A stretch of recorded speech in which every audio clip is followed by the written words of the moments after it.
Yang apa yang dilakukan dengan Pak Basuki jadi PLT kan sudah bagus. Kan masalahnya di situ sudah kita mampu identifikasi semua kok. Nggak ada yang masalah terlalu serius sekarang.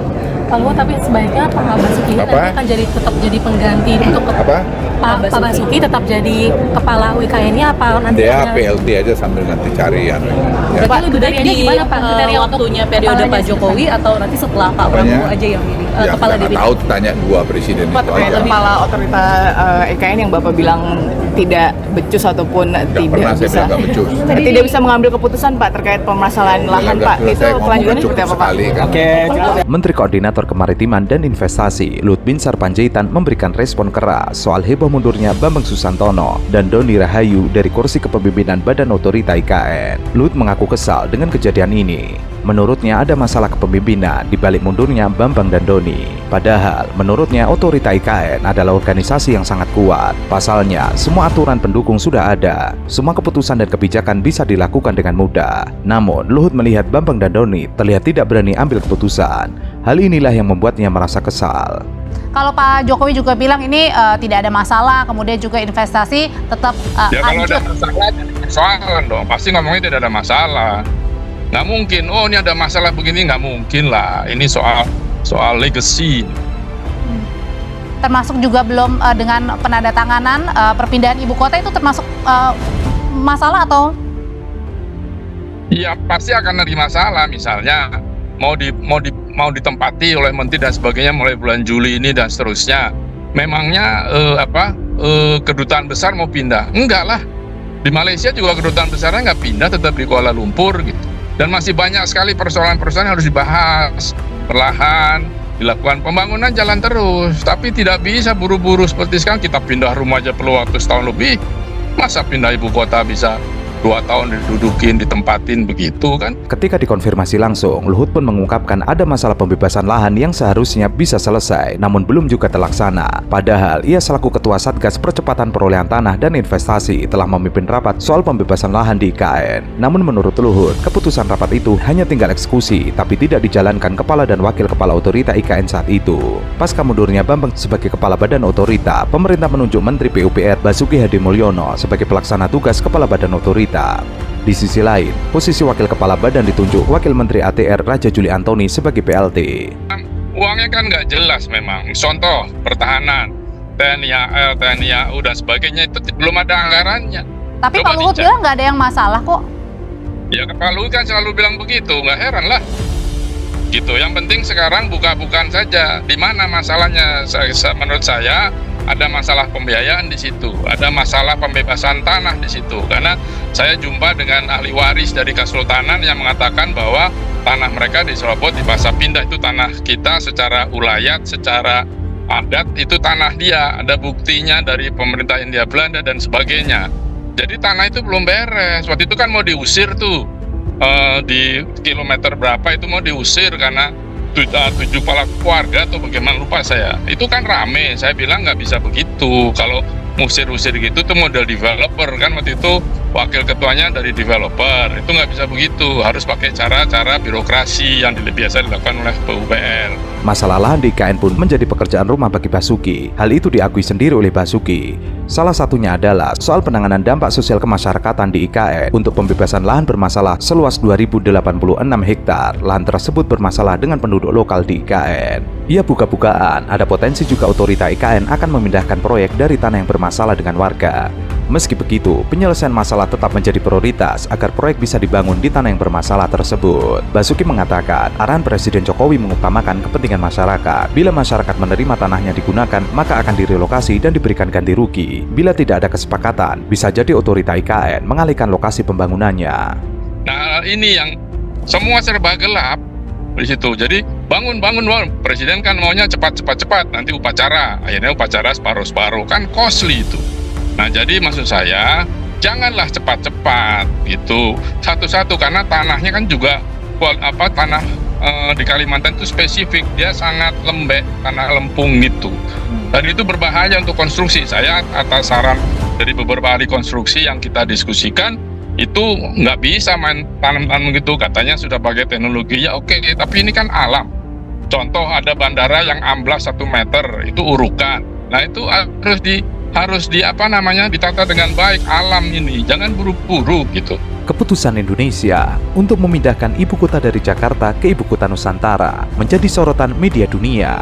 Berbagai kesulitan di balik pemindahan besar-besaran itu menjadi sorotan. Bahwa langkah pemindahan itu tidak akan mudah seperti yang diperkirakan. Bahwa kesulitan pertama akan didapatkan dari 1,9 juta ASN yang akan pindah ke lingkungan baru. Masyarakat perlu tertarik untuk datang ke tempat baru. Pertama-tama mereka perlu melihat infrastruktur yang kuat seperti sekolah, rumah sakit, dan fasilitas perumahan. Atau mereka tidak akan tertarik untuk pindah ke sana. Masih kalau dari yang saya dapat bukan mundur tapi dimundurkan. Tapi anyway, pemerintah yang tahulah urusan ini. Tapi dari awal kan saya selalu bilang, IKN itu jangan pakai modelnya Pak Jokowi, cepat. Yang ada nanti malah repot gitu ya. Terbukti banyak infrastruktur yang dibangun rusak sebelum saatnya dan untuk biaya perbaikannya mahal. Saya khawatir IKN akan seperti itu. Jadi kalau diduga-duganya mengundurkan diri berbarengan nih ya, wakilnya dulu baru ketuanya mundur ini karena nggak kuat dengan beban kerja. Iya, kalau dia diberhentikan. Kalau dia mundur? Kalau dia diberhentikan kan beda lagi.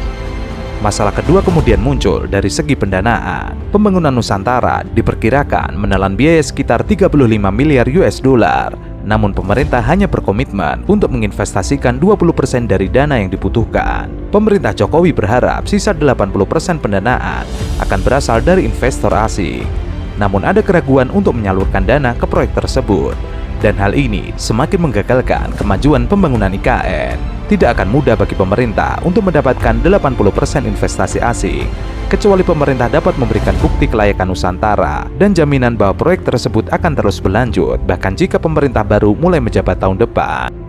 Investor sih nggak akan datang meskipun tidak diberhentikan, karena ini masih brownfield istilah saya, karena itu tanah semua ya dari awal. Jadi nggak ada investor akan datang, dia akan datang ketika sudah siap infrastrukturnya. Dan tugas infrastruktur itu yang bangun pemerintah, nggak mungkin swasta harus bangun. Kembalinya dari mana? Misalnya suruh bangun hotel, emang ada berapa orang akan datang ke IKN? Bangun rumah sakit, emang ada berapa orang? Bangun sekolah. Jadi semua itu disiapkan oleh pemerintah dengan APBN. Itu saja. Kalau mengharapkan investor menyiapkan itu, nggak akan datang. Mana ada investor gila mau bangun gitu. Anggaran infrastruktur negara itu telah menurun sejak tahun 2017 ketika mencapai puncaknya sebesar 2,8% PDB, namun turun menjadi 1,9% PDB tahun lalu. Sementara itu, Presiden Jokowi menyebut sampai saat ini belum ada realisasi investasi asing di ibu kota negara. Namun ramainya investor dalam negeri diharapkan bisa mendorong penanaman modal dari luar negeri di IKN. Sampai saat ini belum ada, tapi ia yakin bahwa setelah investor dalam negeri bergerak, semakin banyak setiap bulannya investor luar akan segera masuk. Sektor prioritas yang bakal diberikan kepada investor asing mulai dari pendidikan, kesehatan, juga teknologi. Jokowi juga menyebutkan pertumbuhan ekonomi Indonesia cukup baik. Diperkirakan di atas 5% juga inflasi yang terjaga di angka 2% sampai 3%. Paling penting menjaga stabilitas politiknya baik-baik. Itu terus-menerus disampaikan. Di sana kan mahal, pulang ke Jawa atau pulang kemana dibiayai negara apa enggak? Kalau dia tidak ada keluarganya kan urusan biologis juga akan bermasalah. Ini saya belum pernah lihat studi antropologi yang dibuat oleh OIKN. Karena begitu kita tahu studi antropologi kalau ada, katanya sih ada, kita bisa membuat mitigasinya. Kalau sekarang kan nggak ada, saya belum lihat gitu. Saya udah tanya berkali-kali itu. Ketua dan Wakil Ketua Badan Otorita IKN katanya mengundurkan diri. Kalau yang saya tahu sebenarnya disuruh mundur atau dimundurkan. Kenapa dimundurkan? Ya karena dianggap gagal. Karena sampai hari ini tidak ada satupun investor asing yang masuk ke IKN. Padahal keliling-keliling luar negerinya udah makan biaya banyak banget. Hasilnya nol besar. Gajinya 350 juta tuh kepala. Ya, wakilnya 310 juta. Luar biasa kan? Nah, lalu target untuk konstruksi jauh dari harapan. Sampai hari ini progresnya tidak seperti yang diharapkan. Ketua DPR RI Puan Maharani menanggapi mundurnya Bambang Susantono dan Doni Rahayu sebagai Kepala dan Wakil Kepala Otorita Ibu Kota Negara Nusantara. Puan meminta pemerintah transparan terkait alasan mundurnya Bambang dan Doni. Puan mengatakan transparansi bertujuan agar investor tidak menarik diri dari IKN. Selain itu, ia berharap mundurnya Bambang dan Doni tidak akan menghambat pembangunan IKN. Lebih lanjut, Puan menyarankan agar Presiden Jokowi dan Presiden terpilih Prabowo Subianto untuk berdiskusi terkait pemilihan kepala otorita IKN definitif. Sebaiknya pemerintah sekarang berbicara dengan pemerintah yang akan datang, siapa yang kemudian akan dipilih menjadi kepala IKN definitif yang akan datang. Kemudian masalah pertanahan yang tidak jelas juntrungannya. Pengurusan HGU kah namanya, HGB atau apapun, itu tidak pernah tuntas sehingga investor tidak ada yang mau masuk katanya. Kalau menurut saya sih, ya kita mendukung IKN. Tapi jangan bayangkan bangun IKN itu dalam 1-2 tahun, ya mungkin 10 tahun, bahkan mungkin lebih dari situ. Tapi Presiden sendiri yang maksain, padahal yang bekerja di sana sulitnya setengah mati karena banyak aturan. Pertama misalnya, nggak boleh ngebor untuk ambil air. Hanya boleh pakai air permukaan. Di mana orang bisa kerja tanpa air? Air permukaan juga terbatas. Nggak boleh nembang pohon. Lah, terus gimana dong? Mau bikin jalan, mau ngebangun, kan landscape-nya harus berubah. Lalu karena itu, untuk jalan para perusahaan konstruksi itu juga menjadi sulit. Karena apa? Harus saling gantian atau bikin jalan sendiri. Hal senada juga diungkapkan oleh politisi PDIP, Deddy Sitorus. Ia mengatakan Bambang Susantono tidak mengundurkan diri, melainkan memang diminta mundur oleh Presiden Jokowi. Menurut Deddy, Bambang diminta mundur karena dianggap tidak mampu memenuhi target yang diberikannya. Deddy menuturkan hingga kini belum ada satupun investor yang memberikan kepastian untuk melakukan investasi di IKN. Selain itu, munculnya masalah pertanahan atau status tanah tidak selesai dan banyak masalah. Di sisi lain, ia mengungkapkan, banyaknya larangan juga yang membuat pekerja konstruksi lambat. Misalnya tidak bisa mengebor air tanah, hanya air permukaan. Ini menyulitkan proses konstruksi. Tidak boleh menebang pohon atau mengubah kontur. Akhirnya jadi lambat karena akses jalan menjadi rebutan para kontraktor yang memperlambat pekerjaan. Lalu perusahaan-perusahaan yang bekerja juga dipaksa menjadi Green Construction Company. Wah, keren. Tapi itu nggak mudah. Akhirnya apa? Semuanya terlambat, semuanya berjalan dengan pelan, tidak bisa mencapai target yang diinginkan. Ya nggak mungkin lah dengan begitu ketatnya aturan-aturan, kemauan, segala macam, lalu bisa mengerjakannya sesuai target. Dari mana? Harus panggil Bandung Bondowoso. Nah, ini proyek Loro Jonggrang nih namanya. Deddy menerangkan, syarat Green Construction Company juga membuat kontraktor kelabakan karena harus menyesuaikan dengan berbagai persyaratan. Sementara itu, media asing menyoroti mundurnya Kepala Otorita Ibu Kota Nusantara Bambang Susantono dan Wakil Ketua Otorita IKN Doni Rahayu. Reuters misalnya membuat pertanyaan menyeruak di dalam negeri lewat artikelnya. Ketua dan Wakil Ketua Badan yang mengawasi rencana Ibu Kota Baru Indonesia tiba-tiba mengundurkan diri, menimbulkan pertanyaan tentang proyek senilai 32 miliar US dollar. Dengan Jakarta, ibu kota saat ini yang berpenduduk 10 juta jiwa, penuh sesak dan dilanda kemacetan lalu lintas besar-besaran serta banjir kronis dan tenggelamnya tanah, Indonesia sedang membangun ibu kota baru yang disebut Nusantara di hutan Kalimantan Timur. Jadi terlalu bernafsu. Saya kira jangan cuma salahkan kepala otorita. Selama ini Kementerian Agraria, BPN kemana? Kementerian Kehutanan dan seterusnya. Ya, masa tumbal yang cuma ketua sama wakil ketua badan otorita. Lalu menurut saya target waktunya Pak itu harusnya diturunin. Jangan Agustus. Gimana dengan segala macam kesulitan itu? Coba realistis. Ya, saya kira Pak Basuki juga akan menjadi pusing ditambahin kerjaan begitu. Target Agustus. Dan kalau selama ini agraria sudah bantu, buat apa Raja Juli? Selama ini bantu dong kepala otorita ya. Jadi ini proyek ambisius. Ya, kita setuju proyek itu sebagai bangunan titik tolak peradaban, tapi jangan dikejar-kejar, diburu-buru, nafsu. Udah Pak, biarin presiden berikutnya, presiden selanjutnya. Bapak udah cukup sampai situ. Dipaksain Agustus juga orang mau kemana sih Pak? Ya, udah nggak usah buru-buru, santai aja, jangan terlalu ambisius. Iya Pak. Ya, kami harus jujur menyatakan bahwa kami masih menunggu Perpres tentang hak keuangan eselon 1 dan turunannya pada saat ini. Ya. Kalau boleh jujur juga, saya dan Pak Doni juga butuh waktu 11 bulan hingga kami mendapatkan salary. berita mundurnya Kepala Badan Otorita Ibu Kota Nusantara Bambang Susantono dan wakilnya Doni Rahayu sempat diperbincangkan oleh publik. Hal tersebut disampaikan oleh Menteri Sekretaris Negara di Istana Kepresidenan. Dalam kesempatan itu, Pratikno tidak menjelaskan alasan Bambang dan Doni meninggalkan jabatannya tersebut, sebab alasan mundur pimpinan Otorita IKN itu tidak disampaikan dalam surat pengunduran diri yang disampaikan ke Presiden Jokowi. Bangsa ini kerugian dengan kehilangan Bambang Susantono. Saya lama dengan beliau, dia adalah insinyur yang sangat profesional, sangat-sangat profesional. Tidak mungkin dia mundur, dan jiwa pengabdiannya terhadap negara sangat tinggi tentang orang ini. Mari kita lihat itu. Jadi maksud saya, kalau ada masalah di dalam, saya ingin menyatakan ada dua hal kemungkinan besar Bambang Susantono mundur. Dia orang pengabdi loh.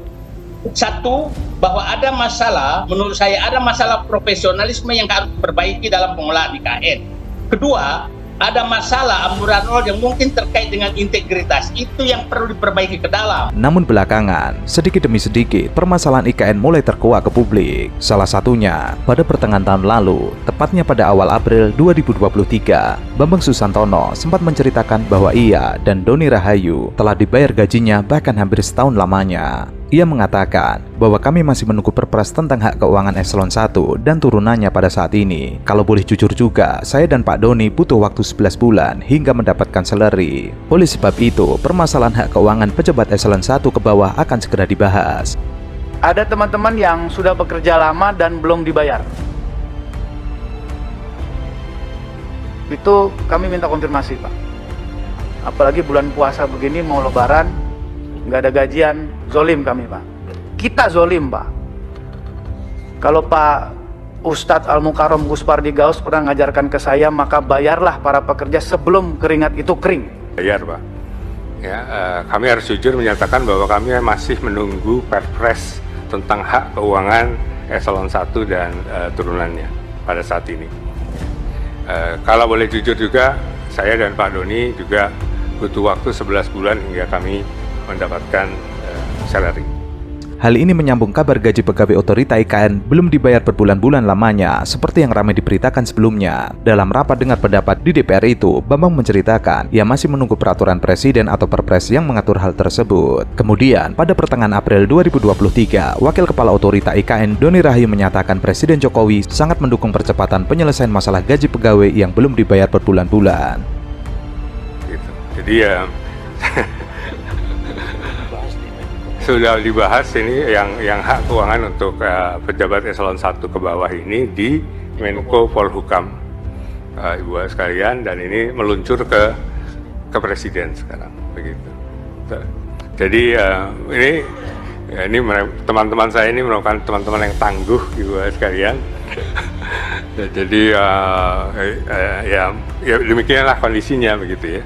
Dan mereka juga tetap bekerja dengan semangat, tapi tentu saja kami juga melakukan langkah-langkah agar ini bisa dipercepat.